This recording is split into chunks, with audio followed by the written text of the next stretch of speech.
Is it easy or difficult to build company culture? Well, today I'm going to give you my 6 guidelines on how to do that. It's easy to build a culture if you're a cultured person, but what if you're not? Well, number 1, you need to set a foundation. You can base a culture on either who you are or what's important to you. What do you want your customers to feel when they look at your brand? When they see your logo, when they see your product, how do they feel? How do you like to be treated when you work somewhere? How do you not like to be treated? You want to base your culture on your past experiences, what you loved, what you didn't love, what you wish you had. What I like to do is I like to examine other companies. What are they doing? How are they involving their employees? What are the perks of working there? There's so many things going on in young companies, nap rooms, company bicycles to get from point A to point B, really cool food options, sleeping room. I mean, you name it. There's all kinds of things that you can do to engage your employees and build a culture around your brand. Why do people want to work there? Why do people want to work for you? What is your culture? What is your message? What do you have to offer? You have to really think about that and set your foundation. Number 2 is hire right. Hiring right or hiring wrong can make you or break you. It is so extremely important to listen to this point.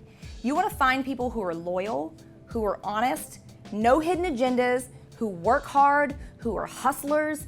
And one of my number 1s is I can't stand greedy people who are entitled. That's a character issue. You cannot change character. You can't teach good character. You're either born with it or you're not. If you hire one bad person, you have one bad egg in your office. It's like a virus. It's dirty and it spreads and it just eats people's spirits, and it can ruin everything that you've worked for to build your culture.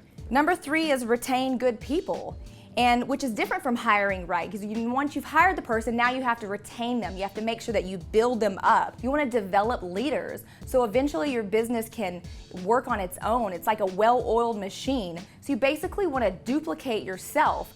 You know, maybe there's 6 parts of being an entrepreneur and 6 parts of the way you run your business that you really like. Well, if it takes 6 people to duplicate that, then great. Get those 6 people, have one person duplicate this, duplicate your schedule, duplicate the way you run things, the way you ship things, your packaging, and you'll have all of those people that equal you, but now you have a business that's running itself. So when you step away, you have the ability to do that with no worry because you've duplicated yourself, you've built good leaders, and they're taking over the process for you. When you're building leaders and retaining the people that you hire and keeping them happy, they help spread and build what you're working for. They help build your brand. Versus new people, when you have a new person that comes on, they have no idea what's going on. So it takes weeks, months to develop them in to what your culture is. And sometimes they get it and sometimes they don't. You always want to make your employees feel needed. That's a huge part of culture. If you don't feel needed at a job or in a workplace or at a company, you don't give your best. I mean, why? If you feel like you're just a number, you're just clocking in, like why would you give 100%? So you always want to give people incentive, make them feel needed, make them feel valuable and wanted within the company, and that they're an important part of the day-to-day. Number 4, you want to sell the vision.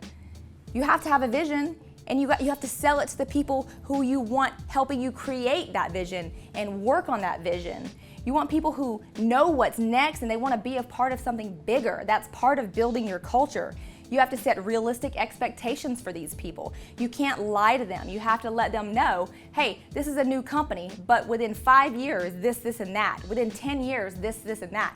If you say, hey, come on board, I've got this new company. By next year, we're gonna be selling $2.4 billion. We're gonna have this, and that. I'm gonna have this artist come in. We're gonna have a state-of-the-art kitchen. That's unrealistic. You have to set realistic goals for your business depending on its stage so that the people you bring on can help you bring that to life. One of the things that cripples a new entrepreneur is wanting fast results. People are obsessed with fast results. You have to be realistic with yourself.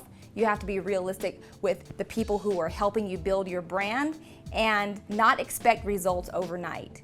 There are some overnight successes, yes, but to build a brand, to build a culture, to create a business that has longevity, it takes time. Number 5, be unique. Cater to what your employees would like. Cater to their individual needs. Let's face it, even being in business is all about sales. Even if you're not specifically selling a product, you're selling your vision to your employees. You want them involved. So when you go to Starbucks, what do? They ask for your name, they write your name on the cup. If they misspell your name, what happens? You get mad, you get pissed off. They can't even spell Kelly, they spelled it with an IE. I'm not a girly Kelly, I'm an entrepreneur individual Kelly. Mine's with a strong Y. Your name means everything. And that's the same thing when you're dealing with people on an individual basis. You want to cater to what's going to make them happy. So if someone thinks they're a Disney princess, for their birthday, throw a Disney princess party. They're going to be the happiest employee ever. So you want to cater to what their likes are. It's not that hard. All you have to do is pay attention. Pay attention to what they say, pay attention to what they like, and make something little happen. One of the ways you can be unique is play games at the office, but make them mean something, okay? So say you've got a launch you're doing or a new campaign. Make it fun. Go buy some gift cards. This is what I did one time. I bought a $5 Starbucks gift card. Boring, okay? I mean, everyone wants a cup of coffee. I bought a $10 Del Taco coupon or whatever it's called, gift card, and then I bought a $75 Home Goods gift card, right? What do you want? You want the $75 Home Goods gift card. So I got everyone involved and they had to talk about what the launch was and we played little games, and at the end of the 20 minutes is all it took.